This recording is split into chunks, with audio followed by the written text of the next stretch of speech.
Aloha, everyone. So recently we had an awesome opportunity to work with a great league in Long Beach. Shout out to Heartwell Fastpitch for bringing us out. We had a great afternoon with everybody.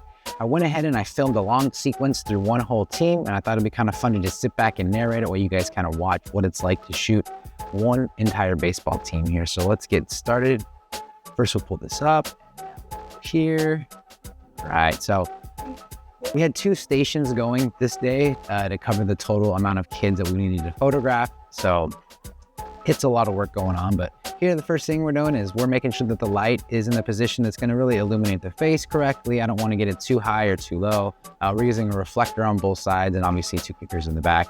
Paulina, my wife, she's my poser for all of these shoots generally, and she just is right there, right in front. Your head want to get a little tilt and a no smile, like a big smile right into the dragon's eyes right there. And then for one little teeth, one time. Yeah, you're all done. Thank you. She's right there in front with them, and I'm 10, 20, 15 feet away depending on the lens we're using, so everything goes a lot smoother and more quickly if she's the one up there making sure that they're 85, 90% ready to go, and all I have to do is kind of help them get that last, just get over the last, So for baseball, we do a series of poses. Everything is very predetermined. We know what we're gonna deliver, and we know, hopefully, we think we know what the parents want. So, our team photos are very custom, so everyone gets a very specific team photo, and then from there, we give everyone what we like to call the mom photo, or it's like the smiling photo. Give me a little tilt. Perfect freeze right there with red dragon, no smile. And one more time, no smile, like right down there. Good job. Now we get a big smile. It's red dragon. Awesome job, stay right there. And good job. Thank you. So like I said, the mom pose, the mom smile. So she had a bat, and we'll give her a glove. So there's a little bit of inconsistency there between the objects or the props. And now this is the photo that we call the mom pose. And same big smile right down there. And, ideally, what I think determines what pose this is something where you can generally still see the logo on the jersey. The light is facing the correct way the face is facing. And it's the one where maybe you have the highest percentage of purchases, the highest percentage of likes, whatever it is. You want to try to create the most optimal, consistent, yet best looking photo that goes across, 400, 500, 600, 1,000 kids. So being consistent is super important, I'll tell you that right now.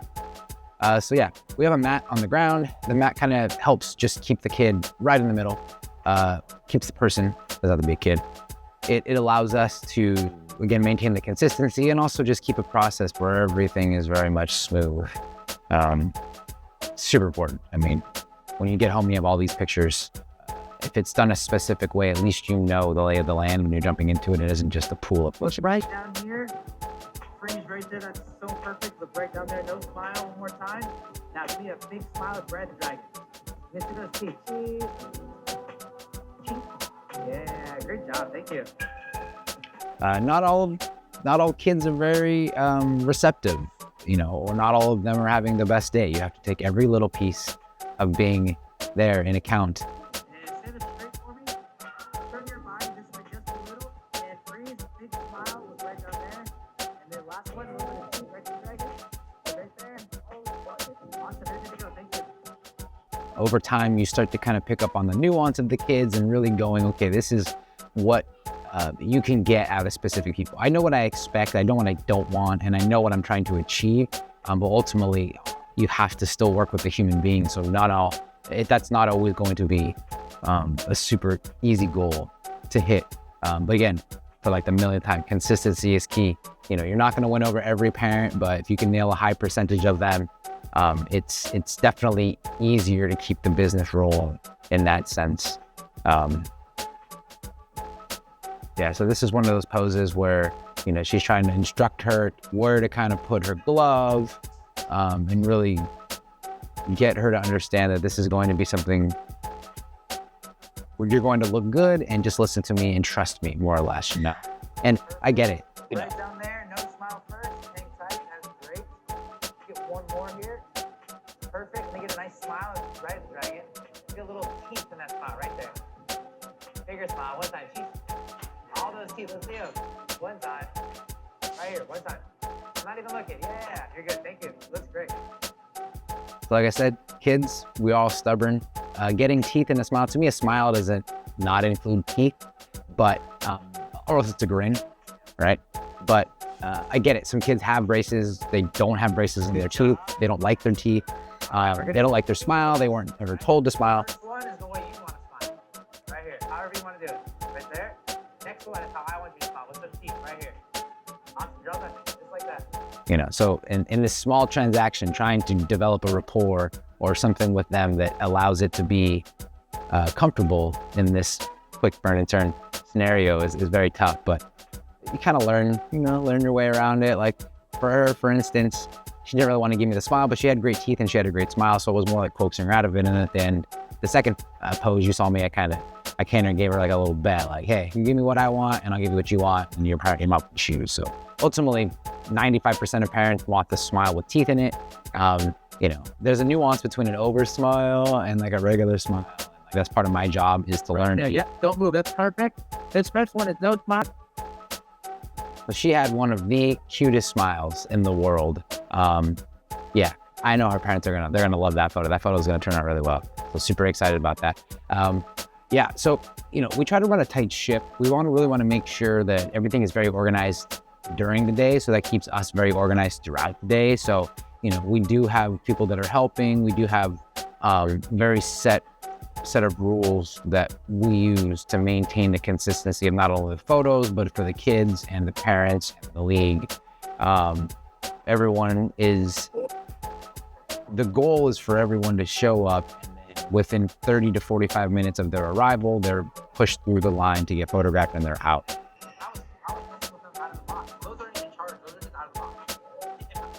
So it's very,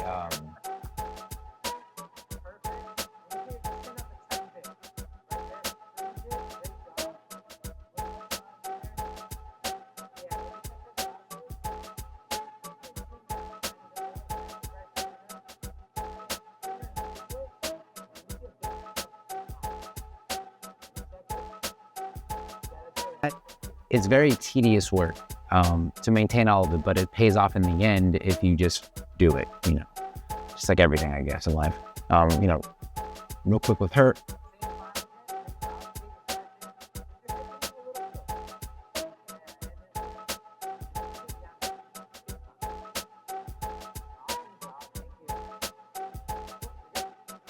So with her, the glasses, depending on the style of glasses, sometimes they're more reflective or curved or flat. So that just changes what the light will look like in the glasses.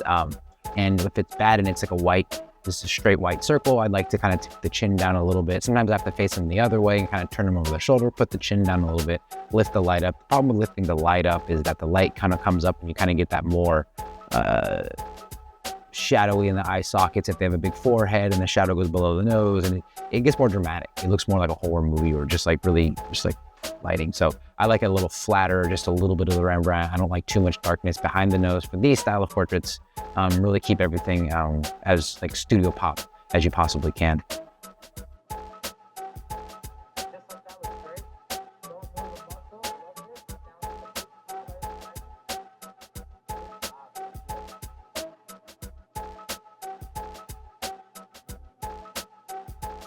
So when we get everything all set up, there's definitely a conversation with the league already about what the team photo is going to be as far as the smiles and the non-smiles.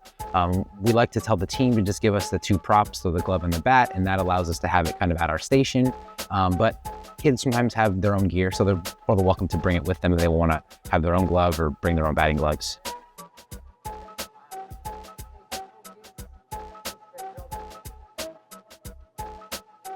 So you can see for the most part, the kids at this age and higher, so 7, 8 and up, they go very quick.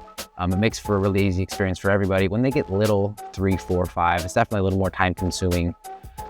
Those kids that age, just some of them are really responsive and understand communication very well, and some don't. So it definitely changes our ability to move quickly, but it doesn't change our ability to produce a high quality, very great image. So no matter what, we'll produce something very nice. It just depends on how quickly we can do it. These days, I think with this system in place, I think it's really easy for us to be able to produce a lot of nice photos consistently.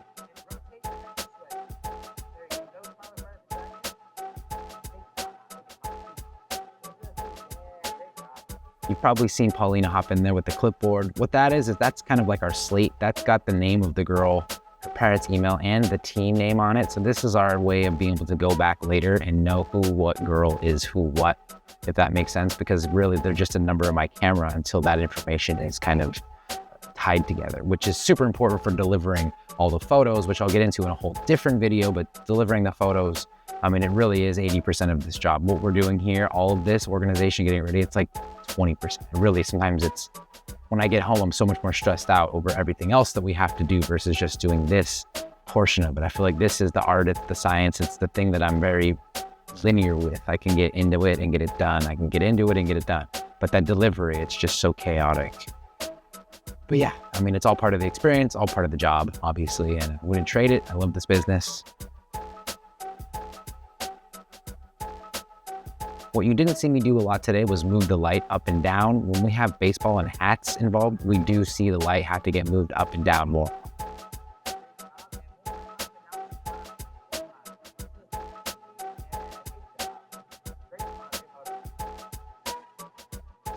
Yeah, so depending on the height of the person and if they're wearing a hat, that light must go up and go down, so it's very centered with them as they get taller and shorter, and also their hat.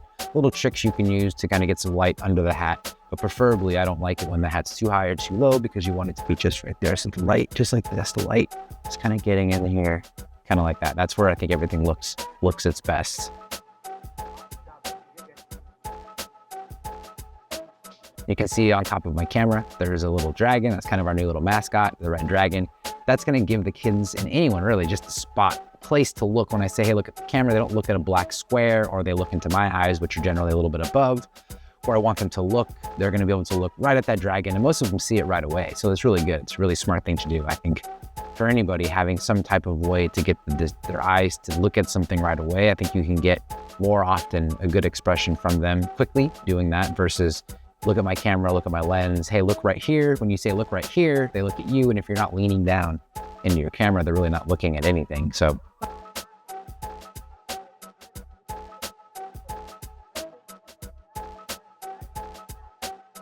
definitely a fine line between nice smile, biggest smile, and the biggest one you got. But sometimes they just don't give you that genuine smile. They give you these halfway ones. And you say the biggest one, and if it's so big that you're like, that's too much, you can walk them back. But sometimes you just got to ask them, rephrase it different ways so that you get that genuine smile. Because parents will buy the photos with the genuine smile. And since this is dominantly a sales-oriented photography business, Right there is good. definitely makes a difference. With your head, give me a little tilt. No smile right at the dragon. Now, big smile. Great job, thank you. Over time, you start to learn what a kid's capable of as far as their smile. I know right away when it's like someone's real smile versus if they're fake smile, you know? And it's kind of fun for like a small moment, for like 4 or 5 seconds. It's fun to like try to get them to give me that smile, and then it becomes difficult and I'm annoyed and I don't want to deal with it, you know? And that's not in a bad way. Like I don't hate them. I just want, okay, then next, you know, if I'm trying to get your attention and I'm trying to get you to want to be a part of it, then it should be easy for you to just kind of like go, oh, okay, cool. He's trying to have a good time and trying to like, let's go, let's do this. But some kids are just difficult to do it. So anyways, this was a great learning thing for me, to be honest. It was fun to kind of watch it back and hear what I say. And I kind of learned a few things as I was discussing those things with you, but I hope you enjoyed checking that out. We're going to do more videos like this. I'm going to get into production next and some of these ones that kind of show you how we get through those photos from my camera all the way through. But yeah, guys, if you're interested in more of this, please subscribe to this channel. Get us on Instagram, Chris Horry Photography. We're always putting new stuff up. You can check all the different sports and some more behind the scenes from all of our shoots. It's going to be a great year. Cannot wait to put some more content out, shoot some more photos. Yeah, we'll see you guys soon. Catch you later. Aloha.